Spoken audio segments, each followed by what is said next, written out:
Mandalorian, Episode 2 on Disney+. Here we go. And this one is not going to be quite as long as the last one. What was cool about this is we had the premiere, because it premiered on Tuesday, Disney Plus did, and it premiered with, of course, the first episode of The Mandalorian. If it hadn't done that, there would have probably been a riot. And then that Friday, they showed the second episode, which was pretty cool, because you didn't have to wait an entire week, and I was glad I didn't have to wait an entire week to watch it. And so the second episode here takes place right after the first episode. And if you watched our other review that we just did, you know, Baby Yoda's in this show now. So this one obviously centered around him trying to get Baby Yoda back to wherever he has to take him back to. It delves more into that, but we also go into some other things with some other creatures. Again, we said in the first review about creatures that were familiar to the Star Wars world that, you know, everybody's seen, and they keep introducing these same kind of creatures and same world, you know, not necessarily worlds because these are different planets, but same type of stuff and stuff that's familiar to the Star Wars fans and to the Star Wars universe. And that would be Jawas. We get Jawas in this episode. Exactly. We got to see the sandcrawler once again. It's not really a sandcrawler in this one. The Jawas have always been one of my favorite creatures in Star Wars universe. Even when I was a kid, I loved the Jawa action figures because they're just cool. I mean, with the black face and the glowing eyes, and they're sort of, you never get to see their face, and they're always enshrouded in mystery, and they're scavengers, and there's weird kind of like gnome thing. I don't know. I just always loved the Jawas. I thought they were such a cool race of weird characters, and now to have an entire episode about them, and they're not like, the thing that was really freaking me out about the whole episode is they have red eyes, and I kept asking, why do they have red eyes? I said, they just changed the color of their eyes on this episode, or, you know, they're just like, well, we don't want them to have yellow eyes anymore, we're going to give them red eye. And I never understood it until I got on Facebook and asked, and someone's like, oh, well, they're off-world Jawas. They're not Tatooine Jawas. And I thought, I still don't understand the difference between that, really, but now they have red eyes. Yeah, I don't understand that necessarily either, but, you know, to me, it's not a big deal either. Their eyes glow, so to have them either red or yellow or whatever, I thought maybe because they're red, that means they're a little more angry. That's what I thought too. I was like, man, these are some really angry Jawas. They're all red-eyed. It doesn't really come off that way because I have to say I have seen like Star Wars comics where they've made them red, or they've made them orange, or they've made them yellow, or something. But it's always like something bright, something that's obviously glowing. I think with red eyes, they look a lot more demonic, a lot more scarier than they do with yellow eyes. And about a month or two ago, I actually seen, you know, the Black Series action figures, and they had a Jawa with red eyes. Because I bought a Jawa, and I lost it. I have no idea where it went to from the Black Series with the yellow eyes. But then I seen it with red eyes, and I was like, man, that's a weird mispaint. I said, why do they mispaint the eyes on that? It's like, these people don't know they're yellow? That's exactly what I thought. Well, I guess that they were from the Mandalorian, this specific, you know, episode or whatever. I guess that's why they did it. But so I guess all off-world Jawas just have red eyes. I mean, it's weird, but I guess that's the thing now. I love the fact too is that they went into the crawler, into the sand. Well, not sand crawler, but the crawler. Their actual, you know, their space truck. That they actually got in there, and it was cool to see that they were in the part in there where the Mandalorian's actually up inside their cockpit of it, and I thought that was funny as hell because it was, of course, really short, being that the Jawas are all short, and of course we had to have a few Houtinis in the episode. But most of this episode, and I actually read somebody's review on this episode. I don't know why I read it or where I found it. But if it's something I didn't notice, because I wanted to go back. I always want to go back and watch these twice, but I have not gotten a chance to watch this a second time. 11 minutes, they said, of this episode does not have one spoken piece of dialogue at all. It's a silent film, basically, for the first 11 minutes. And it's, you know, letting the visuals tell the story without ever actually saying a word in the actual show. And you don't even really notice it. I mean, I didn't notice it until I read that article, because it's so interesting what's going on. You're not even interested. You're not even realizing there's nobody talking for the first 11 minutes. And you know what? I didn't even think about that until you just said it. So this episode was even more Western-like, I think, than the first episode. And it was so, again, I said this in the first episode, it's so wonderfully shot. It's just like, I love the long, scenes of him just like walking with Baby Yoda. And Baby Yoda's in like a floating carriage thing. He just floats along, and I think that's the funniest freaking thing.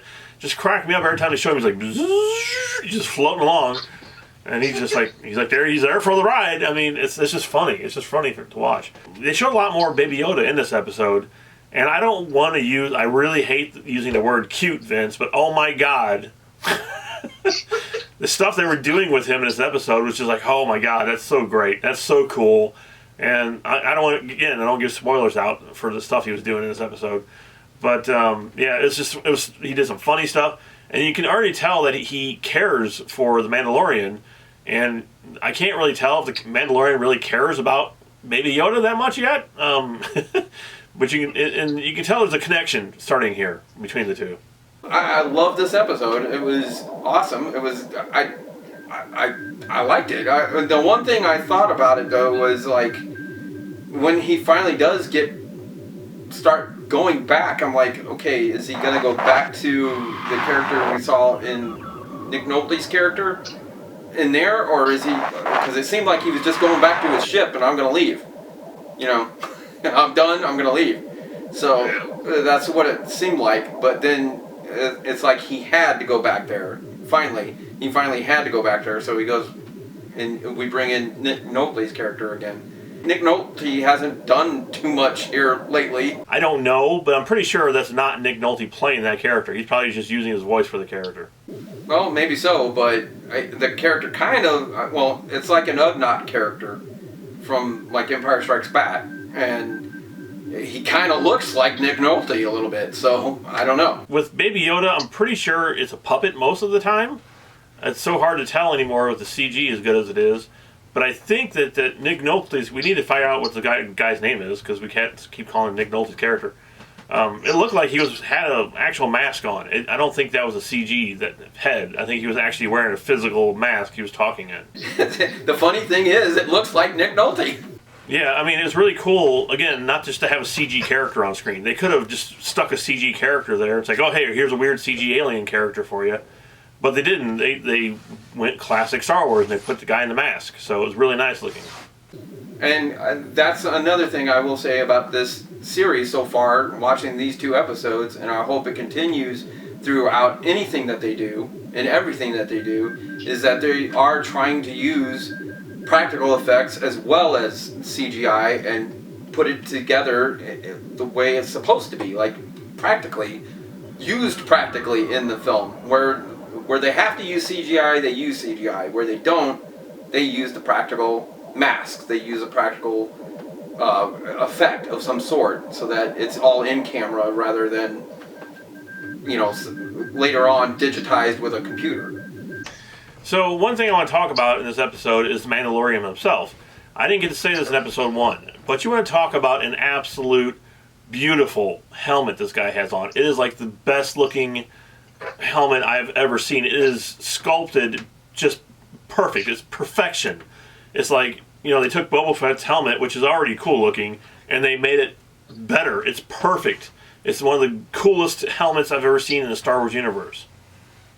The one thing I've always thought about Boba Fett's helmet, and that's, of course, before they started going into Jango Fett and all that kind of... after Attack of the Clones came out, I actually thought this, was that with Boba Fett, I kind of figured, because of the way Jango Fett dies, of course, he basically took up Jango Fett's outfit and his helmet. So he took Jango's helmet and redid it for himself. Like, he wasn't, almost like he wasn't an actual Mandalorian, but he's, kind of that species, because Jango Fett obviously was. So somewhere along the line, that Boba Fett's and Jango Fett was a Mandalorian at some point, and that's kind of where that came from, and why his mask looks the way it does. Now, or at least that was to my thinking or knowledge of it. Well, as far as I know, all the Mandalorians just look the same. They all have the same armor, but I mean they're different enough to where they're not exactly the same, but they're not like Stormtrooper-like where they're all 100% the same. But if Mandalorian will have the same armor, basically. Right, I was going to get to that, but yeah, exactly. And it's just beautiful. It's just a beautiful helmet. And it looks like he's piecing together his rest of his outfit as he goes, which is pretty cool to see, too. And the one thing I really liked about this episode is to show that he is a good bounty hunter, but he's not a great bounty hunter. He's not like, bounty hunter. He's not like he's not like Boba Fett good. He's just a guy trying to be a bounty hunter.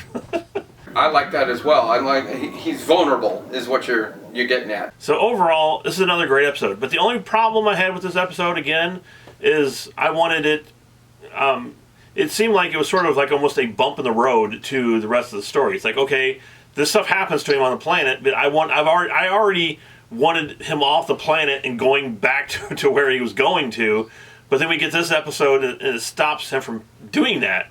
So and it ends, and I say, oh my God, I want more. I said, I don't want it to end here because I want to see him to actually go doing what he's supposed to be doing, which is the next episode. And I understand that's the point of the show, but I would rather have him had just went from the first episode to the third episode and not really have to do all this that he's doing in this episode to get to the third episode.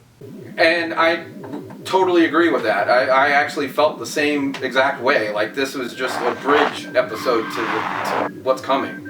But at the same time, it's also showing, I'm sure it's showing stuff that you need to see this before we get to the rest. It was a really good episode, but it was a bridged episode. I kind of mentioned that in the first review, was that, the episodes are only like 40 minutes long, but at the end of it, you kind of like, oh man, I want more. Well, that one I didn't so much, but this one I really did. I was just like you. I was like, oh man, I can't wait to see that. I gotta wait a whole freaking week to go to see the next one. Well, I didn't think it was as good as the first one. I'm just gonna give it a 4 out of 5. And the first one, of course, I gave the bomb. So I kind of feel the same way that David did, but like I said, even with the first one, it was like, this was perfect. It still was perfect. Even though it was like a bridge episode, it was perfect. It was done so well, and so well acted, and so well, it was just awesome. They did a great job. But I don't feel it was a bomb worthy. A 5 out of 5.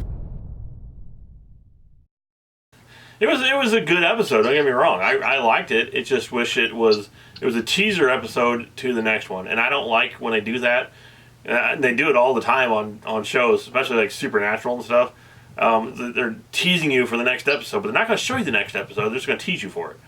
But it was a great episode, and once again, I really enjoyed it, and it's awesome to be able to actually watch a Star Wars TV show now, finally, after 35, 45 years. But yeah, so we're going to come back. The third episode is not on yet. It's coming on this Friday. So hopefully we can get a review done much quicker and bring it up to you guys and show it to you rather than having it being a week late like these two are. So that's it. And you know what to do.